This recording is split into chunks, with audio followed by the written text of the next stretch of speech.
નમસ્તે મિત્રો, આપ સૌ સાહિત્ય પ્રેમી વાચન પ્રેમી મિત્રોનું ઓડિયો ગુજબુક્સમાં સ્વાગત છે. અત્યારે આપણે વાંચી રહ્યા છીએ વર્ષના પ્રત્યેક દિવસ માટે એક એમ 365 સુંદર સંદેશાઓ સાથેનું આ અદ્ભુત પુસ્તક ઉઘડતા દ્વાર અંતરના. ઓક્ટોબર 4.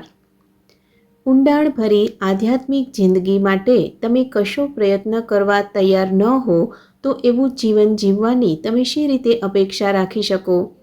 તમે બીજા લોકોના અનુભવ પર, બીજા લોકોના મહિમા અને વિજયો પર કે બીજા લોકોએ મારી સાથે સાધેલી એકતા પર જીવી શકો નહીં. એ એક એવી બાબત છે જે તમારે જાતે જ પોતાને માટે ખોળવી જોઈએ અને પામવી જોઈએ. અત્યારથી જ જાતે વિચાર કરવાનું, પોતાના પગ પર ઊભા રહેવાનું શરૂ કરી દો. બીજા કોઈનો આધાર લેવાનું છોડી દો.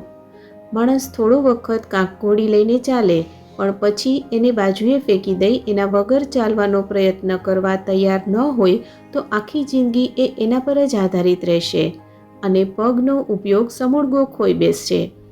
એટલા માટે જ આધ્યાત્મિક રીતે પોતાના પગ પર જ ઊભા રહેવાનું અને બહારને બદલે અંદરથી પ્રેરણા મેળવવાનું અતિશય મહત્ત્વનું છે.